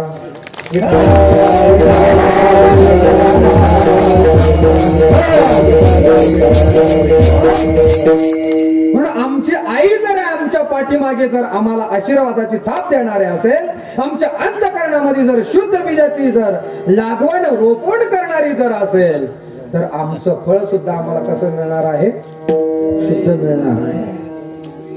पण त्यासाठी मग तुमचं आमचं सर्वांचं भाग्य आहे का तुमचं आमचं जीवन हे आपलं दैदिप्यमान यशस्वीतेकडे जाण्यासाठी, धन्यतेला पोहोचण्यासाठी आपल्याला मुळात माताच ही अन्नपूर्ण मिळालेली आहे. अन्नपूर्ण सदापूर्ण म्हटलेलं आहे. अरे मग आपण जर एवढ्या मोठ्यांचे लेकरं आहे आणि आपल्याला सांभाळणारे असणारे जे संत आहे, आणि माणसाने ना वाघाच्या बछड्याने हे वाघासारखंच राहिलं पाहिजे, कोल्यासारखं शेपूट घालून पिळालं नाही पाहिजे. बेटाला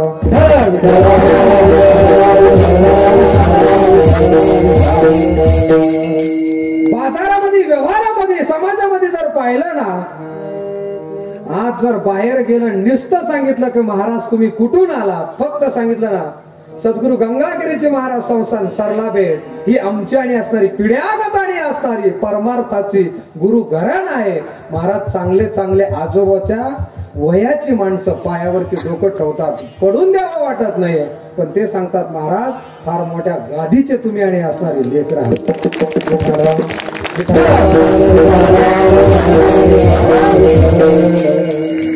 आपल्या सर्वांना माहित आहे की योगीराज चांगदेव महाराजांच्या समाधीचं संशोधन करून ती समाधी आणि असणारी आम्हाला जर दर्शनासाठी मोकळी करून दिली असेल तर ती सद्गुरु गंगागिरी महाराजांनी खूप करायची. संत श्रेष्ठ निवृत्तीनाथ महाराजांची जी समाधी, तिचंही संशोधन करून ती समाजाला आणि असणारी जर कोणी दाखवली असेल तर ती सद्गुरु गंगागिरी महाराजांनी.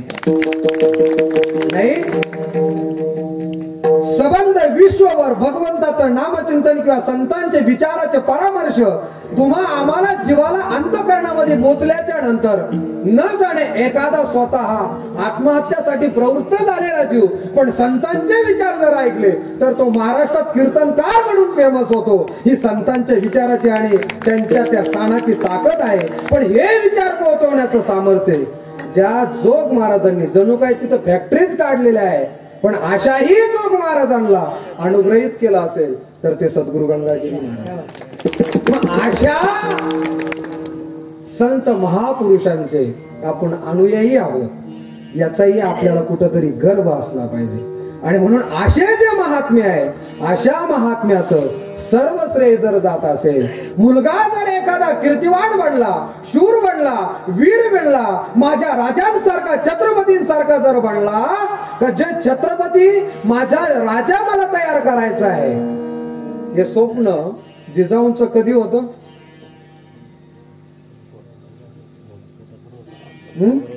कधी होतं? छत्रपती जन्माला आल्याच्या नंतर ना। अरे जिजाऊला मुळात डोळेच हे राजांचे होते म्हणून राजा घडला। दासीने पाजलेलं दूध ते सुद्धा वमन क्रिया करून बाहेर काढलं, कारण जर ते डीएनए आत गेले तर राजा न बनता तो दासच होणार आहे। न पेक्षा मला डोळे जर राजाचे लागलेले आहे तर दासीचं दूध पाजून तो कोण होईल? मला दास नाही बनवायचा, तो कोण बनवायचा आहे? हे डोळे जिलाने असणार गर्व वाढत असताना लागले होते म्हणून छत्रपती सारखी आणि असणारी दुसरा राजा पृथ्वी तलावरती नाही झाला। याचं कारण जर असेल धन्य माता ते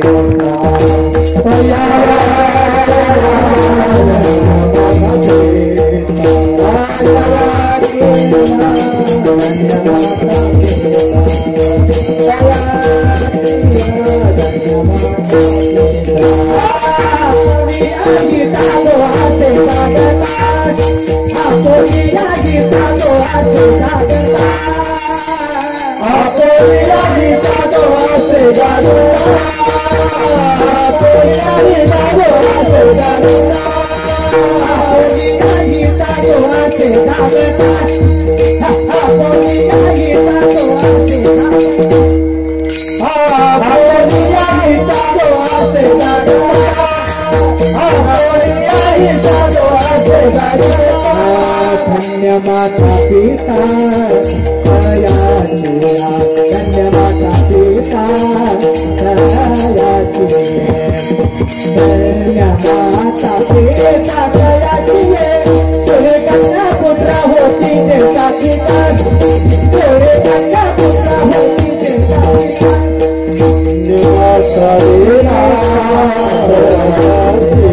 धन्य माता पिता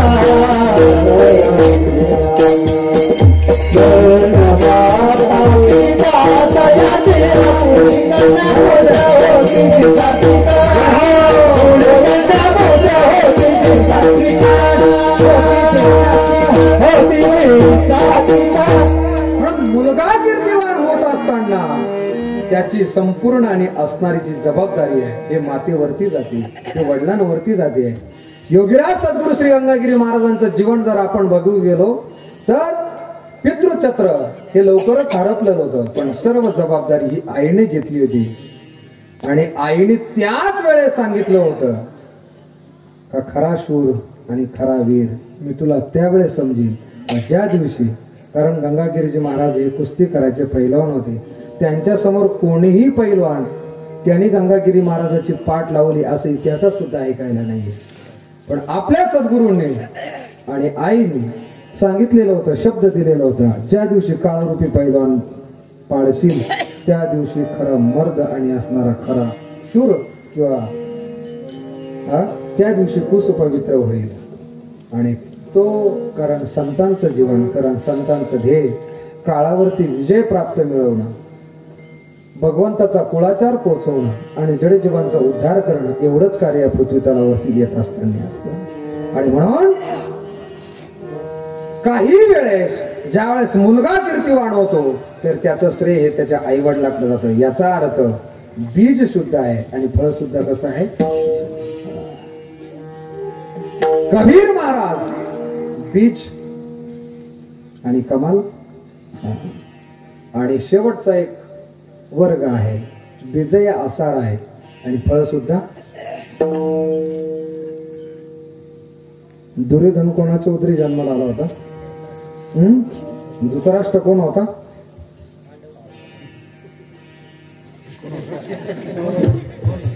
धृतराष्ट्र हा राजा होता, पूर्ण आणि असणारा महाभारत किंवा भारत हा त्याच्या ताब्यात होता। पण तो कसा होता? म्हणून त्याच्या उदरी जन्माला आलेलं सुद्धा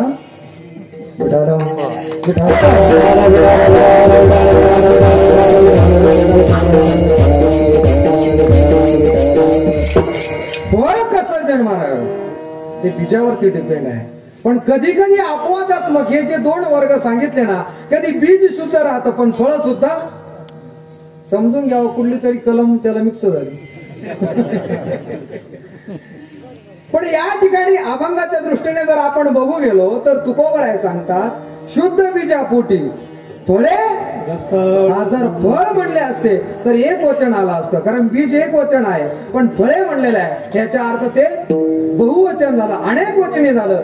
याचा अर्थ जगद्गुरु तुकोबरायला काहीतरी अर्थ हा वेगळा अभिप्रेत असावा. कारण जर ज्ञानाची जर साधना केली तर ज्ञाने विना मुक्ती नाही, हा ज्ञानाची जर साधना केली तर मोक्ष प्राप्त होणं हे ज्ञानाचं फळ झालं. कर्म जर आपण करू गेलो तर कर्म करत असताना चांगलं जर आपल्याकडून कर्म घडलं तर जैशी शतमक संपत्ती इंद्राची वगैरे आपण इंद्रदेव वगैरे हो यज्ञ जर आपल्याकडून केलं तर नोहे आणि असणार आपण जर आणि असणार आपल्याला जर एखाद्या सृष्टीचा करता व्हायचा असेल तर त्यासाठी आपल्याकडून आणि असणार यज्ञ वगैरे घडावा लागेल. पण यज्ञ जरी केला पण आजच्या परिस्थितीमध्ये यज्ञ करण्यासाठी यज्ञाचे नियम आजचे सांगितलेले आहे. ज्या ठिकाणी यज्ञ करायचा तो देश शुद्ध पाहिजे, ते काळ शुद्ध पाहिजे, तिथं गो हत्या वगैरे त्या परिसरात झालेली नाही पाहिजे. आता कुठला परिसर पाहणार आहे असं बरं, ते आचमन करत असताना ते संकल्प करत असताना किंवा आचमन करत असताना पाणी हातामध्ये घेतल्याच्या नंतर उडदाचा दाणा भिजल एवढंच पाणी घ्यावं लागतं, कमी चालत नाही जास्त चालत नाही. मदिरा पिण्याचं पाप लागतं, ते आपण करू शकणार नाही. पण ध्यान धारणा जर केली, ध्यान आपण करू शकणार नाही. डोळे लावले तरी कपाशीचे बोंड दिसतात, 40,000 रुपये एकराचं रोप दिसतं, पुरून आपल्याकडून हे होणार आहे. किंवा पाण्यात गेलेली सोयाबीन दिसते, याच्यापेक्षा दुसरा न पेक्षा. यांचं जर फळ पाहिलं आपण तर फक्त एक वचनी आहे, ज्ञानाची साधना केली तर मोक्ष प्राप्त होईल, ज्ञानाची साधना केली तर चित्ताची शुद्धी होईल, कर्म जर चांगलं केलं तर कदाचित आपल्याला चांगल्या प्रकारचा आणि असणारे एखादं पद मिळालं, युवराज हो. आणि जर आपल्याकडून यज्ञात जर घडल्या तर फक्त इंद्रपद मिळाले, याच्यापेक्षा दुसरं. पण ते एक वचन आहे. पण तुकोबराय सांगतात शुद्ध बीजापोटी पण फळे म्हणले याचा अर्थ तुकोबरायला अर्थ काहीतरी वेगळा असावा. मग याचा अर्थ काय आहे तर या कलियुगामध्ये साधू संतांनी तुम्हा आम्हाला सर्वांना कधीही कुठेही कोणत्याही काळावेळामध्ये जे साधन आपण अंगीकृत केलं तर आपल्याला ते करता येईल आणि आपला उद्देश आहे परिपूर्ण जाईल. त्याचं केवळ एकच साधन सांगितलं, काय? कलियुगावाची करा दे कीर्तन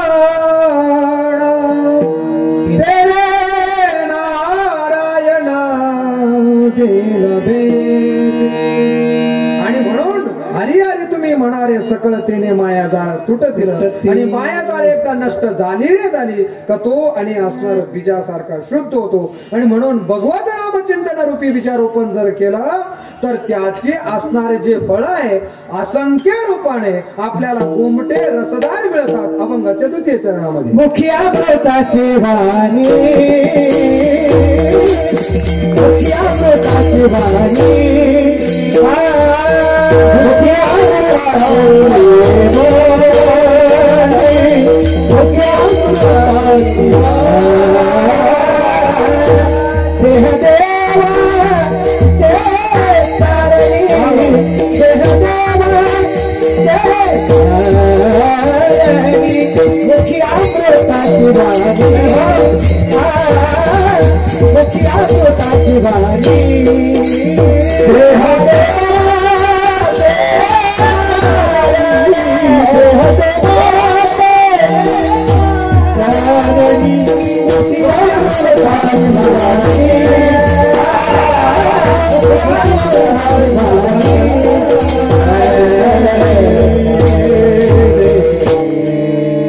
भगवत नाम चिंतन रूपी शुद्ध बीजाची लागण केली. परिणाम काय झाला? अमृतासारखी अमृत आपल्या मुखातून ज्ञानोबरायांची ज्ञानेश्वरी, अमृत अनुभव, चांगदेव 65, तुकोबरायचा गाथा, हे नुसते अक्षर नाहीये, ग्रंथ नाहीये, साक्षात आपल्या बरोबर ज्ञानेश्वरीच्या वव्या म्हणजे ज्ञानोबराय आपल्या संग बोलताय. आपण तेवढं तो भाव जर करून असेल तर, आणि तुमच्या जीवनामध्ये कितीही निराशा प्राप्त होऊ द्या, पदरात पडू द्या, तुमचा जर आणि असणार या संत वचनावरती जर विश्वास असेल तर ती ओवी तुमच्या बरोबर बोलायला लागेल. आज आपण आजान वृक्षाच्या ठिकाणी जर पाहिलं आळंदीला, बोट नसणाऱ्याला बोट फुटले फक्त त्या ओव्यावरती आणि असणारा हात फिरवला, मुक्याला आणि असणार वाचा फुटली, पांगळा चालू शकतो हे सामर्थ्य त्यांच्या आणि असणार नोहे किती एका जणालाच दिला असं काही नाहीये. संबंध विश्वाला आणि असणार ते भांडार साधू संतांनी मौली महावैष्णव भगवान श्री ज्ञानोबराय असेल, तुकोबराय असेल यांनी आणि असणार हे संत उदार उदार भरले अनंत भंडारे देऊन टाकलेले आहे सर्व. एक या ठिकाणी मी जर बोलत असेल, संतांची वचनं जर आपल्याला सांगत असेल तर हा शब्द फक्त एकापुरता किंवा कापूस वाडगाव पुरता मर्यादित न राहता तो विश्वभर त्याचा आणि असणारा हा सिद्धांत तोच निघू शकतो. तुकी तुकला तुका विश्वभरोनी उरला लोका, याला म्हणावं मुखी अमृताची वाणी. एक बीजारोपण जर केलं, कीर्तन कुठेही होऊ द्या या पृथ्वीच्या तलावरती, फॉरेनला होऊ द्या हो, त्याला रामकृष्ण हरीच म्हणावं लागेल. ही अमृत वचन आहे, कारण संतांनी जे नेम घातले, जे सिद्धांत टाकून दिले ते एका पुरते नाहीये, तुम्हा आम्हाला सर्वांना दिलेले. आणि कितीतरी अहो एक सिद्धांत किंवा एक शब्द बोलला तर तो सिद्धांत होऊ शकतो. आणि तो सिद्धांत जर अंगीकृत केला, आज युट्यूबच्या माध्यमातून एखादा शब्द गुरुवर्य महाराजासारख्यांचा गेला तर संबंध महाराष्ट्राने असणार त्यानुसार जर त्याने पदक्रमण केलं तर असंख्य जीवांचा उद्धार होऊ शकतो. हे सामर्थ्य त्यांच्या एका शब्दामध्ये, कारण त्यांचे शब्द न राहता ते अमृत वचन आहे, अमृत मुखे स्रवत असे. आणि जो देह ज्याच्याकडून घेतला होता, जगद्गुरु तुकोबराय असेल, मौली महावैष्णव भगवान श्री ज्ञानोबराय असेल, योगीराज सद्गुरु श्री गंगागिरीजी महाराजांसारखे महात्मे असेल, मला वाटतं कालच्या दिवशी जंडला आणि असणारे जे ब्रह्मलीन झाले, या वारकरी संप्रदायातले असणारे पितामह भीष्माचार्य, वक्ते बाबा, दोन संप्रदायातले व्यक्ती मला माझ्या बुद्धीप्रमाणे, एक जयराम बाबा होते आणि दुसरे निवृत्ती बाबा. एखादा जर धर्मावरती बोट ठेवत असेल, काही बोलत असेल, नाव ठेवत असेल तर चालू कीर्तनामध्ये त्याला जशास तसं उत्तर देणार या दोन व्यक्ती बघितले फक्त. फरक आहे. ही जी संत महापुरुष आहे ना, नारळासारखे वरून टणक आहे, करून पडले लागले पुढे पडले काही होऊ शकणार नाही. पण त्याच्या आतमध्ये तुम्ही जाल, त्यांचा आणि असणारा परामर्श घ्याल, संगतीत राहाल तर आतमध्ये आणि असणारा अमृतासारखा गारवा मिळेल आणि खोबरं ज्याने आपलं जीवनही पुष्टीत होईल. पण अशा संत महापुरुषांनी, वक्ते बाबांनी सांगितलं होतं, मी आताच देह ठेवणार नाही, उत्तरायण चालू होऊ द्या त्या दिवशी मी देह ठेवणार आहे. काल उत्तरायणाला सुरुवात झाली आणि त्याच दिवशी त्या महात्म्याने, याला म्हणायचं इच्छा मरण. हे कशामुळे होऊ शकतं? भगवत नाम चिंतन रूपी फक्त शुद्ध बीजाची पेरणी केली, अमृतासारखं जीवन झालं. आणि हा देह ज्याच्याकडून घेतला होता, ज्याच्यासाठी घेतला होता, तो पुन्हा देह देवाचे कारण. कशामुळे हे होऊ शकतं? का ते करू शकतं? आम्ही जर ठरवलं तर होऊ शकतं नाही का? नादी लागू नका, पुढं मोडून पडताल सांगता येणार.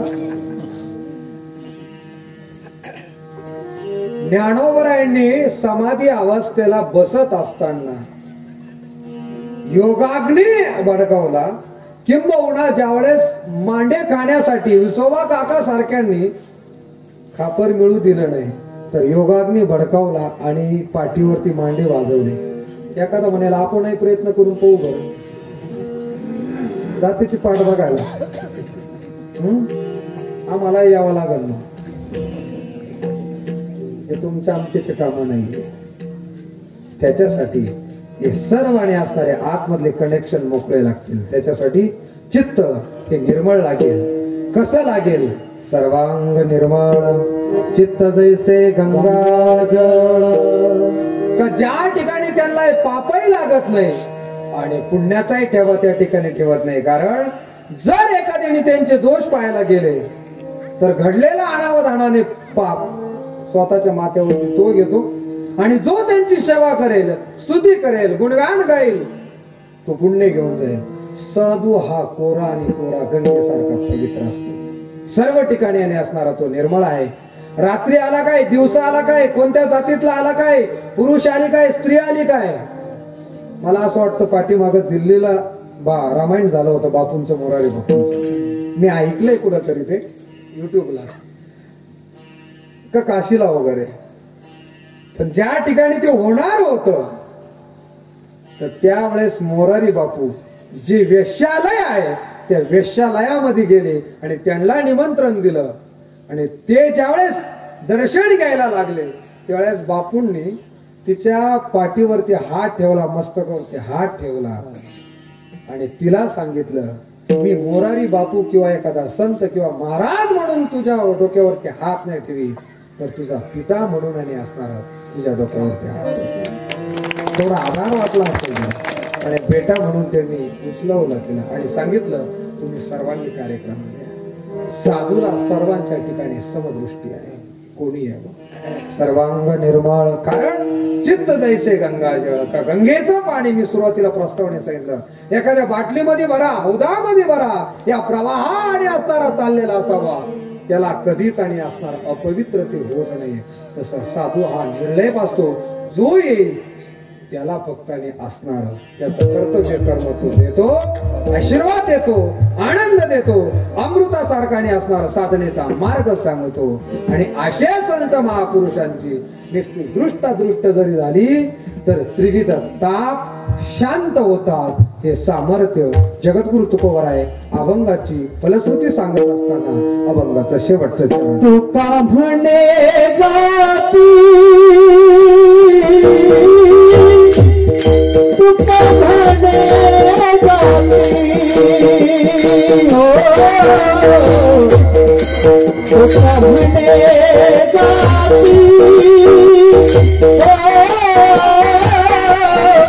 तुका म्हणे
अशा संत महापुरुषांची दृष्ट जर झाली, दर्शन झालं तर तुकोबराय सांगतात त्रिविध जे ताप आहे आध्यात्मिक, आदिदैविक आणि आदिभौतिक. कारण जीव जर पाहिला तर कुठल्या तरी तापाने अविश्रांतच झालेला आहे. म्हणून ज्ञानोबराय सारखे संत सांगतात, माझी ज्ञानेश्वरी म्हणजे ह्या त्रिविध तापाने तप्त झालेला अविश्रांत जो जीव आहे त्याला सुखाचा गारवा मिळावा याच्यासाठी मी टाकलेला तो मंडप आहे. जसं थंडीपासून बचाव व्हावा त्याच्यासाठी तुम्हा गावकऱ्यांनी सर्व हा मंडप टाकला. तसं त्रिविध तापाने अविश्रांत झालेला जो जीव आहे त्या जीवाला सुखाचा गारवा मिळावा याच्यासाठी ज्ञानोबराय सांगतात का मी हा मंडप टाकलेला आहे. 18व्या अध्यायामध्ये ज्ञानोबराय वर्णन का श्लोकाक्षरदाक्षरता मांडवी झाली आहे गीता संसार पतश्रांत अविसावया. अविश्रांत झालेला जो जीव आहे का श्लोक अक्षर द्राक्ष लता श्लोक रूपी असणारी जी द्राक्षाची आणि असणारी जी वेलू आहे जी लता आहे जे झाड आहे तिला लागलेले आणि असणाऱ्या ओव्या रूपी ते घड आहे आणि त्या ओव्यांमध्ये असणारे जे अक्षर आहे ते मणूक आहे आणि त्या अक्षरामधला जो भाव आहे ज्ञानोबराय सांगतात त्या अक्षरातील भाव पाववीन तुमचा ठाव ऐक म्हणे ज्ञानदेव निवृत्तीचा. निवृत्तीनाथांनी मला आणि असणारे जे दिलेलं आहे अविश्रांत जीव जो आहे त्याला शांत करण्यासाठी.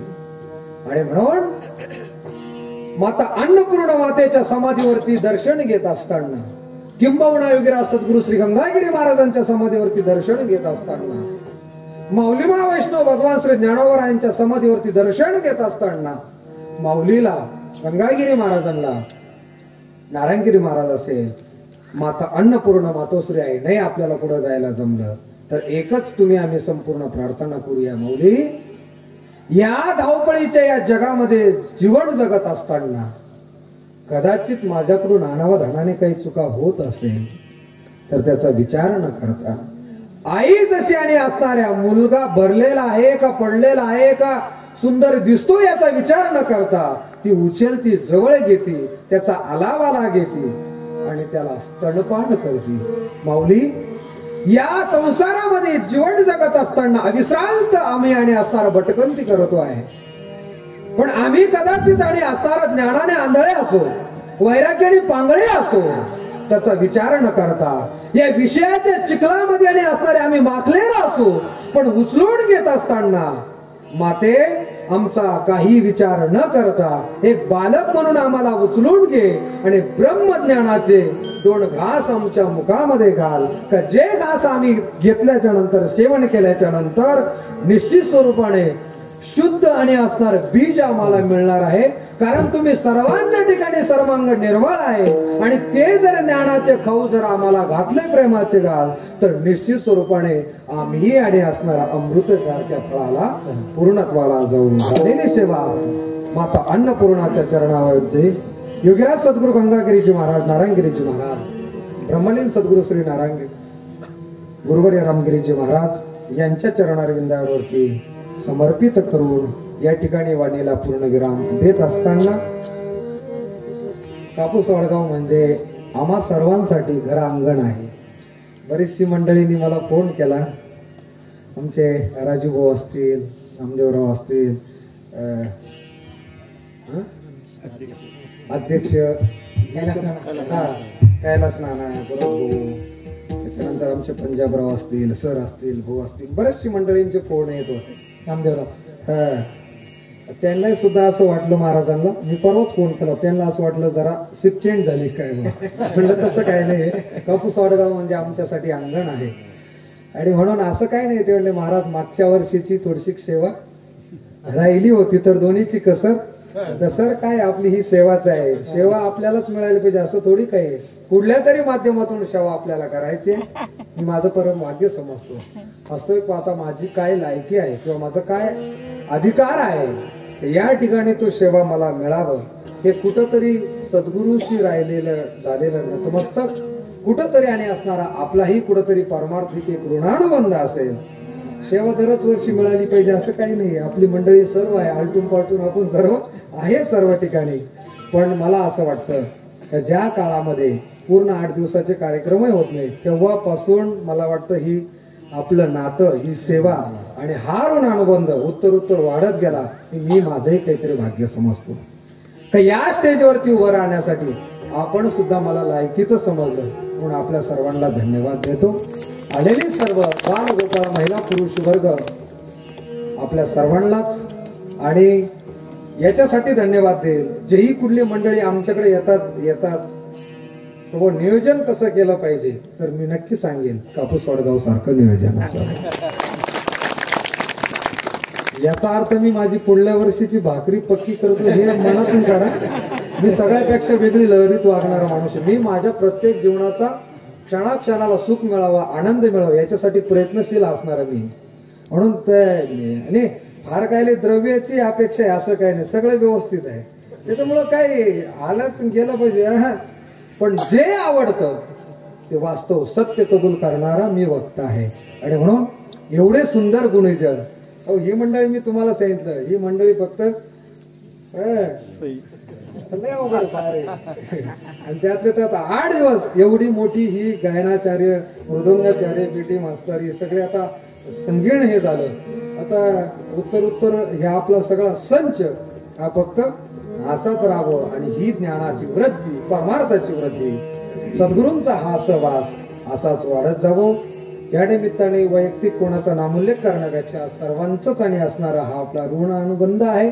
संत भोजन करणारे सर्वच मंडळी आपल्या सर्वांना या ठिकाणी नारदाच्या गादीवरून धन्यवाद देऊन पुन्हा एकदा सद्गुरू झालेली सेवा सद्गुरूंच्या चरणारविंदावरती समर्पित करून याच ठिकाणी वाणीला पूर्णविराम. विडोबार कुमाये जय जय विठोबार कुमाये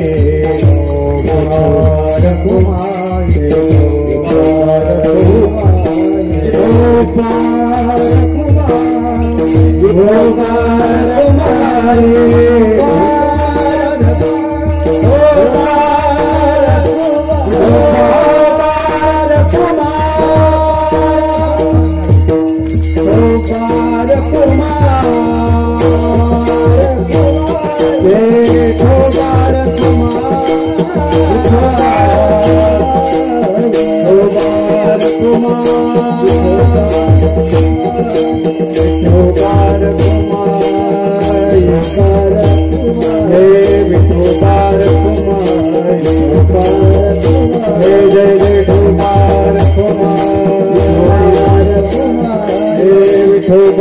विठोबार कुमाये विठोबार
सद्गुरू विराज गंगागिरीजी महाराज ब्रह्मलीन सद्गुरू नारायणगिरीजी महाराज श्री अन्नपूर्णा माता पुण्यतिथी 16 खंडग्राम सप्ताह श्री ग्रंथ ज्ञानेश्वरी पारायण 16 गेल्या अनेक वर्षापासून चालत